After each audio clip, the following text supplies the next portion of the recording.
ทางพระบาทสมเด็จพระเจ้าอยู่หัวพระราชทานสิ่งของ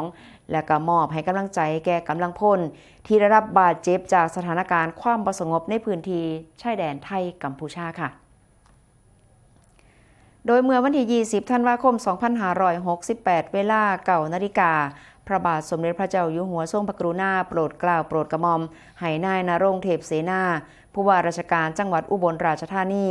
เชิญแจกันดอกไม้และก็ตะกร้าสิ่งของพระราชทานของพระบาทสมเด็จพระเจ้าอยู่หัวและก็สมเด็จพระนางเจ้าพระบรมราชินี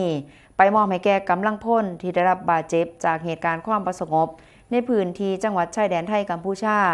และก็เข้ารับการรักษาพยาบาลณโรงพยาบาลค่ายสรรพสิทธิประสงค์อำเภอวารินชำราบจังหวัดอุบลราชธานีซึ่งก็ประกอบไปด้วยจ่าสิบเอกบัญชาเสน่หาและก็พลทหารณรินทร์พินโยศัพท์ซึ่งในการนี้ทางพระบาทสมเด็จพระเจ้าอยู่หัวก็ทรงพระกรุณาโปรดเกล้าโปรดกระหม่อมทรงรับกำลังพลทั้งหมดไว้เป็นคนไข้ในพระบรมราชานุเคราะห์และการได้รับพระราชทานพระมหากรุณาธิคุณในเทื่อนี้ก็ยังความปราบปลื้มปิติและก็สำนึกในพระมหากรุณาธิคุณแก่กำลังพลและก็ครอบครัวอย่างหาที่สุดมิได้ค่ะ